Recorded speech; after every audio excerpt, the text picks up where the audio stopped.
The Red Hot Clearance event is on right now at Burlington, and I'm excited for the markdowns. It's all about savings on top of savings throughout the store. This is when I stock up on styles for my closet, home decor, and much more because there's up to 70% off other retailers' prices on clearance. I mean, I'm going every day because these prices, too hot to miss.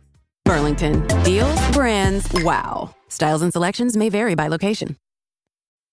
This episode is brought to you by Polestar. There's only one true way to experience the all-electric luxury SUV Polestar 3, and that's to take a test drive. It can go from 0 to 60 in as little as 4.8 seconds with the dynamic handling of a sports car. But to truly understand how it commands the road, you need to be behind the wheel. Up to 350 miles of range, the 3D surround sound system by Bowers & Wilkins.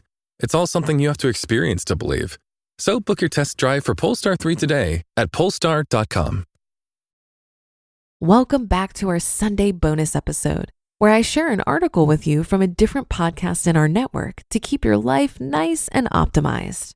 Today's episode is coming from our very first podcast, Optimal Living Daily. You can find that show wherever you're listening to this. And please do follow or subscribe to the show to get new episodes every day. And with that, here's Justin with the post and commentary as we optimize your life. Self-discovery is a kind of self-respect by Vironika Tugaleva of Vironika.org. Sometimes I don't realize how far I've come until I look back. I had one of those moments this week. A few days ago, I began to feel irritated while I was writing, so I got dressed and went on a walk just to air my head out, to think. No music, no podcasts, just my thoughts. Maybe that doesn't sound like a big accomplishment to you, but in my life, that's been a mind-blowing shift. I grew up in a family that would push me. I learned to push myself. I thought this was a superpower. Of course, I ignored all the things I couldn't do because I couldn't pull back. I realized that learning to walk away is so important. It sounds so simple, but it's not always easy in practice. I have a long history of misinterpreting my messages to myself. I had problems overeating. The more I ate, the more uncomfortable I'd feel, but eating was my emotional coping mechanism, so I tried to eat away the discomfort of overeating. I couldn't walk away from a conversation. I couldn't emotionally detach. I felt like if I left, everything would fall apart. Oftentimes it's the other way around. I couldn't take breaks. If I felt irritated sitting at my computer, I'd take that irritation to mean work harder. I couldn't take time to myself. If I felt uncomfortable around people, I interpreted this to mean that I needed them to pay more attention to me. It's taken me a long time to realize that my body isn't always saying go or harder. Sometimes it's saying stop or slower. And sometimes I don't need people's attention. Sometimes I need to be alone. From my perspective now, this all seems obvious, but I honestly had no idea. No one taught me to look out for those messages. I was watching a documentary about babies the other day, and it talked about how important it is to respect a baby's control over his or her body. Kids don't just refuse food to be bad. Sometimes they don't like the taste. Sometimes they aren't hungry. Sometimes they have gastrointestinal issues. For parents to respect this, that rocked my world. Imagine respecting a 1-year-old. That might just be the definition of enlightenment. But I am just such a 1-year-old somewhere in there, and now I'm catching up on all that respect I never got. I don't blame my parents. They, like most people in the world, were never encouraged to learn the vocabulary of their own experience. It's my responsibility now. I'm my parent now. As I write a book about learning to self-communicate better, I'm learning to understand myself better. It is the most beautiful thing. My vision with the art of talking to yourself was to have it be like an onion. I wanted it to unravel, to be a journey of looking at the same thing from different angles, different views, expanding into a holistic understanding. Magically, the more it comes together like this, the more I become like this too. I'm growing with these words, into them, from them. I'm learning from teaching. I'm a mysterious creative force unfolding myself. I saw it written somewhere that the best way to learn something is to write a book about it.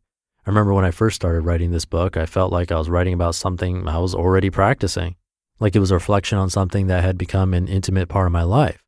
Maybe, I'm embarrassed to say, I thought I'd come to some kind of plateau with self-awareness. I've been humbled. There's nothing like self-expression, and that, I suppose, has been my greatest lesson. Writing is not a chore or responsibility. To me, it is a need. And just like my body whispered for me to slow down and my emotions whispered for me to walk away, so my creativity implores me to write. Sometimes I forget this. Sometimes I forget that something as simple as putting words on a paper can be as nourishing as a meal or a hug or a breath of air.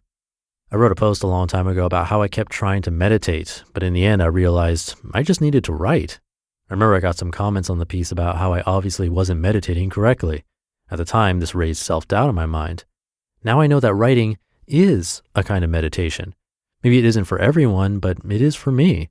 It helps me detach from my ideas. It helps me be curious. It helps me heal. It helps me play. And walking away from writing is a kind of meditation too.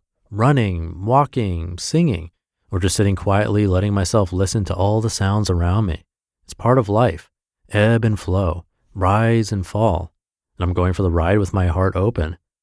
I have to admit that I felt stressed when I first started writing this book because I felt like I had to do it. I felt like the world needed to hear what I was saying, like this was the most important thing I could do right now. And yes, I still believe that. But the piece with which I am creating now has come from one beautiful realization. I need to write it too. Some cynics say there's no such thing as altruism, no such thing as a selfless act. And maybe it's true. Maybe each time we do something that benefits others, we get something out of it too. It isn't just for other people. It's an act of love for everyone. I don't have to choose what's necessary over what feels good. It's the same thing. To tell you the truth, I think this book has been a bit like a child to me. I felt I got handed a huge responsibility in saying something important, and maybe I focused so much on the difficulty of my new role that I missed out on its beauty and magic. I can see more clearly now. To give the world what I need most is a gift.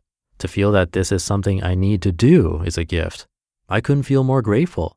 But what I am grateful for more than anything is my own curiosity, for taking those dark and stormy pathways into my inner wilderness, for exploring beyond the brick walls, for taming my dragons, for caring enough about myself to wonder why I felt certain things instead of hating myself for not bending to my own will.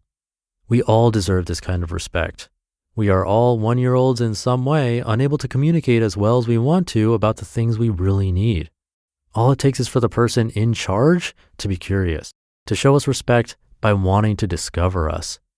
How beautiful that we can all be these kinds of caregivers to ourselves. You just listened to the post titled Self-Discovery is a Kind of Self-Respect by Vironika Tugaleva of Vironika.org. This message is brought to you by Apple Card. If you're like me, you might be considering getting a new iPhone. But have you considered upgrading your credit card? When you use your Apple Card with Apple Pay or the laser-etched titanium Apple Card, you can earn unlimited 3% daily cash back on everything you buy from Apple, whether it's a new iPhone, an iPhone case, or even a service like Apple Music or Apple TV Plus. Earning 3% back on the Apple products and services you love? It's an easy decision. You'll only wonder why you weren't doing it sooner. Subject to credit approval. Apple Card issued by Goldman Sachs Bank USA, Salt Lake City branch. Terms and more at applecard.com. Rated T for Teen. Each year, thousands of adults lose their shred. It's an epidemic simply known as shred loss. But it doesn't have to be this way. Because rekindling your shred is as easy as playing the new Tony Hawk's Pro Skater 3 and 4. And with new parks, cross-platform multiplayer, and sick new game modes, we can put an end to shred loss everywhere. Get the new Tony Hawk's Pro Skater 3 and 4 and show the world that the shred's not dead. Get Tony Hawk's Pro Skater 3 and 4 available now. And thank you to Vironika. Come by Vironika.org for a lot more. That's spelled Vironika.org. What she said about trying to meditate but needing to write instead is actually very familiar to me. I've had that happen for sure. Yes, you can always try to meditate through or just work through it when your mind is going in circles or really focused on working out something like things you need to do or an argument you had, some kind of inner conflict.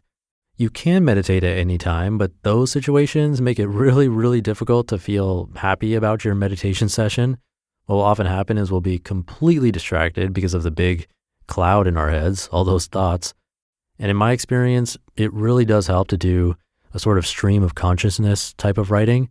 Specifically, one method a meditation teacher taught me back in college is to not allow yourself to lift up your pen or pencil, basically, and not stop writing at all. No editing or correcting, even if you know you misspelled something, no crossing out. Basically just putting all those thoughts in your brain on paper constantly, even if it's just writing, I don't know what to say over and over again. This is actually a really great way to get things out of your system if you need to. And if there's not someone around to listen, or if you really don't want someone to listen to a bunch of complaining, for example. It's worked really well for me, so something to try out. That'll do it for today. Have a great day, great weekend if you're listening in real time, and I'll see you tomorrow for Minimalist Monday, where your optimal life awaits.